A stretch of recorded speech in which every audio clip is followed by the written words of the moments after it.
What confusing terms are in an elder law will? Imagine trying to put together a puzzle with some pieces missing or labeled incorrectly. That's what reading a will can feel like if you don't understand the terms used. Elder law wills include many words that can trip you up if you're not familiar with them. Knowing what these words mean helps you avoid misunderstandings and makes sure your wishes are clear. First, you have the person who creates the will, called the testator if they are male, or testatrix if they are female. It's simply the person making the will.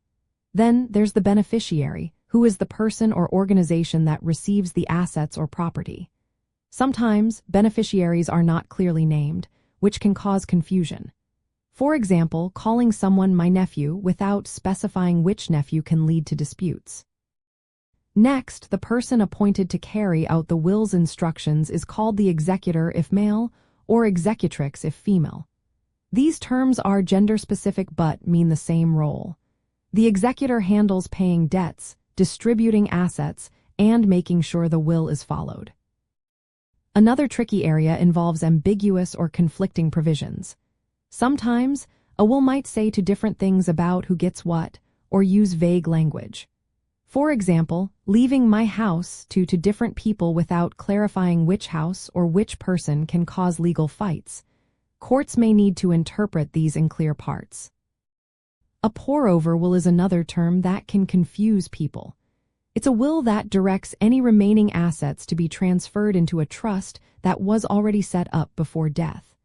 It's not a standalone plan but works together with a trust to manage assets smoothly.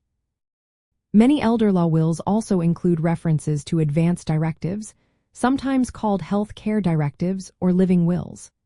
These are separate documents that specify medical choices and appoint someone to make health decisions if the person cannot speak for themselves.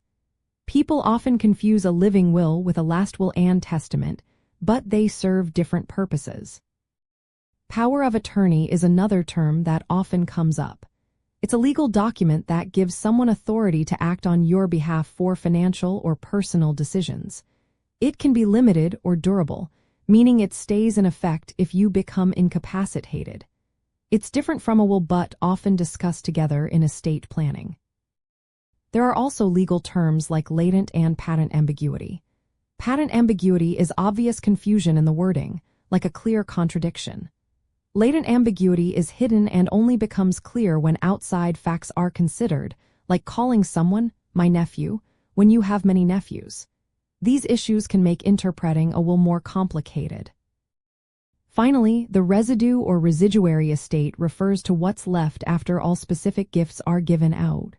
Sometimes, people forget to specify what happens to the leftover assets, which can cause confusion.